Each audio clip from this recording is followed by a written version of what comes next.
Halo adik-adik, selamat datang di kelas tutorial untuk sistem biologi. Ini adalah video pertama untuk tutorial dalam mata kuliah sistem biologi dengan topik pemodelan matematis pada quorum sensing. Adapun outline dalam video pertama ini adalah pendahuluan, kemudian penjelasan ringkas mengenai quorum sensing yang meliputi definisi dan mekanisme quorum sensing pada E. coli. Pertama-tama, saya ingin memberitahukan bahwa pemodelan fenomena quorum sensing yang dijelaskan dalam video ini didasarkan pada jurnal yang ditunjukkan pada slide. Adapun mikroorganisme yang dijadikan objek pemodelan dalam literatur ini adalah E. coli. Pada bagian awal penjelasan quorum sensing, terdapat 4 subtopik yang akan dibahas, yaitu definisi, mekanisme, aplikasi, dan pemodelan matematis. Namun untuk video ini, yang akan dibahas adalah definisi dan mekanisme khusus untuk bakteri E. coli. Yang pertama adalah definisi dari quorum sensing. Berikut beberapa ilustrasi yang menggambarkan beberapa kata kunci dari definisi quorum sensing. Yang pertama adalah komunikasi antar sel. Kemudian kontrol terhadap level transkripsi. Dan yang ketiga, berdasarkan populasi sel.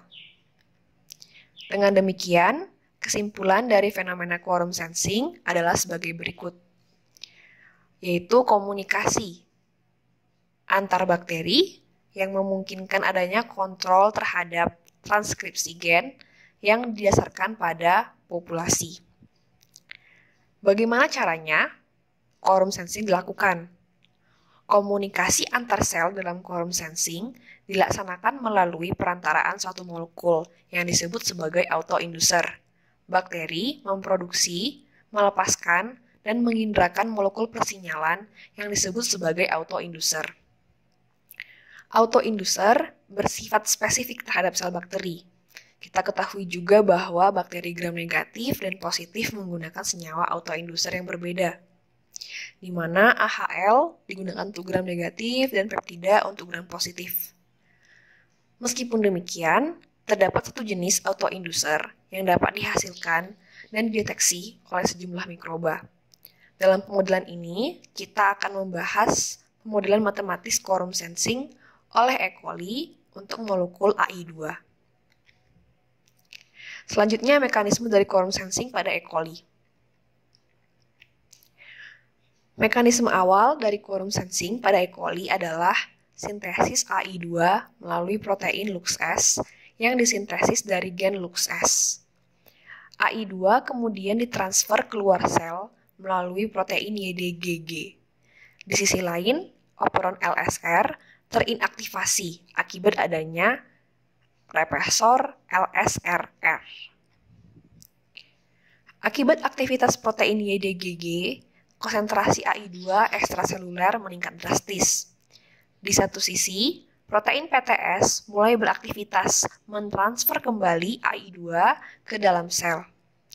Protein LSRK yang mendapati AI2 intraseluler kemudian menfosforilasi AI2 tersebut, sehingga diperoleh AI2 terfosforilasi, ditunjukkan oleh warna hijau.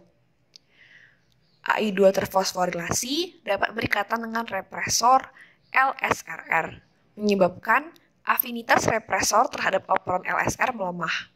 Akibatnya, operon LSR ACBDFG teraktivasi dan protein pada operon tersebut terekspresikan.